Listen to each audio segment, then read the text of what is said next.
March Madness is almost here, and it's one of the best times of the year. If you love college basketball, it's got everything. It's got upsets, Cinderella stories, a whole lot of tradition, and just some amazing basketball overall. And hopefully, my Maryland Terrapins are going to do well, but if history has shown us anything, they probably won't, and it's going to be a disappointing tournament again for all Terrapin fans. But March Madness does have some interesting similarities with investing. So here are a few lessons that we can apply from March Madness into the world of investing. So the first lesson is you have to forget perfection and you have to position yourself strategically. The odds of filling out the perfect bracket are astronomical, so much so that in previous years, Warren Buffett actually made $1 billion bet that there would be no perfect brackets. And statistically, he was fine because it was almost an impossibility to have a perfect bracket. And this is so similar to investing where you're never going to find the perfect investment.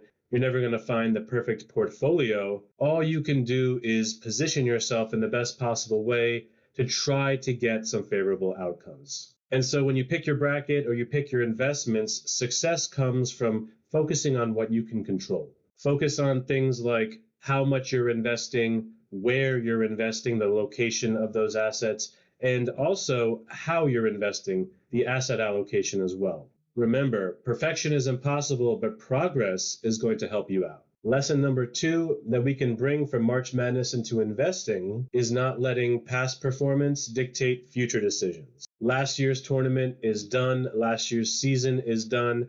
And using that history to pick your bracket this year is not going to help you because these are brand new teams, brand new players, and brand new situations that they've been facing all season long.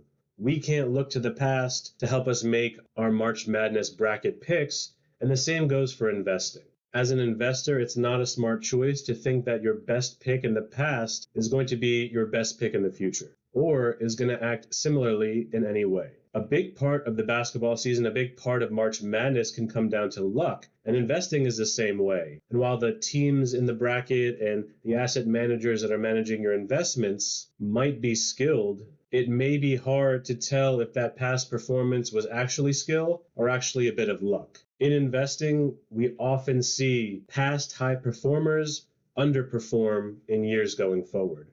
They may have had really great performance and then they underperform in future years. So don't let history dictate how you're going to make your picks, whether it's March Madness or investing. Lesson number 3. The more you watch, the more drama you can expect. If you're watching every second of the tournament as a live or die moment, things can get pretty dramatic. It can get pretty intense. It may be a little draining as well to watch those games and to see the outcomes play out. The same can be said about keeping a really, really close eye on the market and your particular investments, checking them daily, hourly at some points. The more we watch the market, the more we watch our investments, the higher chance we have of making emotional decisions because we watch it so closely. The great investors detach themselves from the daily performance and from all of the noise and focus on more of what their strategy is than the actual daily outcomes. So enjoy the tournament, enjoy watching your investments grow over time, but don't be watching so intently that it makes you emotional, that it makes you possibly do things that are going to go against what you're trying to accomplish. And when we talk about emotions, lesson number 4 is leave emotions at the door. They don't have a place in your March Madness bracket, and they don't have a place in your investment portfolio. I know this from firsthand experience, being a Maryland Terrapin fan, having the emotional attachment to my school, and always picking them to go farther than they should be going, and farther than they actually do go. And this is true for your investments as well. We may have emotional attachments to particular securities or companies, but we need to leave that emotion at the door.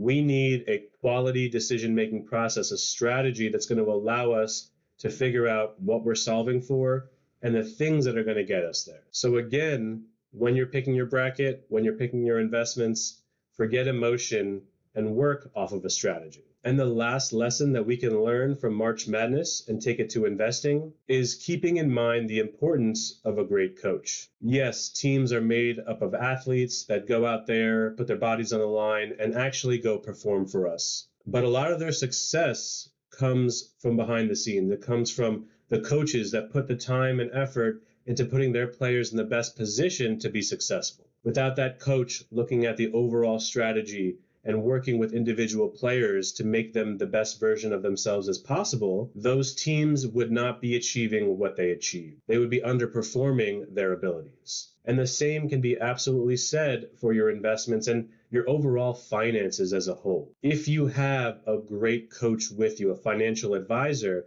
that can help you get emotion out of the way to figure out a strategy and a process for investing and to keep you on track when things aren't going right and you may have emotional reactions to certain things, that can be a big difference between achieving your goals and not achieving your goals. Being successful and being bounced out of the tournament early. So having a good coach, whether it's on the court or managing your finances, can help take you to that next level, can help you achieve the things that you want to achieve, and can really help you maximize the work that you're putting in.